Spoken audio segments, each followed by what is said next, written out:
ٹیپو سلطان انگریزوں کے خلاف ہندوستان میں سٹرگل کرنے والے آخری انسان تھے۔ آپ کا پورا نام فتح علی ٹیپو تھا۔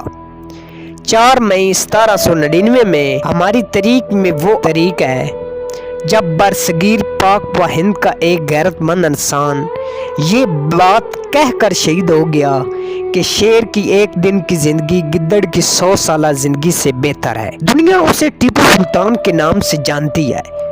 ٹیپو سلطان کی والدہ کا نام فاطمہ اور والد کا نام حیدر علی تھا۔ ٹیپو سلطان ایک سچے مسلمان، عظیم سپاہی اور عظیم عالم تھے۔ وہ ہر وقت باوضو رہتے تھے، عالموں اور بزرگوں کی قدر کرتے تھے، عربی اور فارسی زبانوں میں خاص مہارت رکھتے تھے، انگریزی اور فرانسیسی زبان بھی سیکھ چکے تھے۔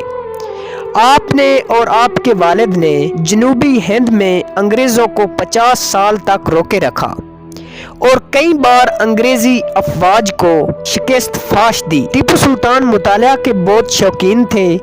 وہ ذاتی کتب خانے کے مالک تھے۔ غدار میر صادق نے انگریزوں کے ہاتھوں حملہ کروا کے ٹیپو سلطان کو شہید کروا دیا۔ شاعر مشرق علامہ اقبال کو ٹیپو سلطان شہید سے خصوصی محبت تھی۔ 1929 میں آپ نے ٹیپو سلطان کے مزار پر حاضری دی اور 3 گھنٹے بعد جب آپ باہر آئے تو آپ کی آنکھیں شدت جذبات سے نرم تھی۔ ٹیپو کی عظمت کو تاریخ کبھی فراموش نہیں کر سکے گی۔ وہ مذہب، ملت اور آزادی کے لیے آخری دم تک لڑتا رہا، یہاں تک کہ اس مقصد کی خاطر اپنی جان قربان کر دی۔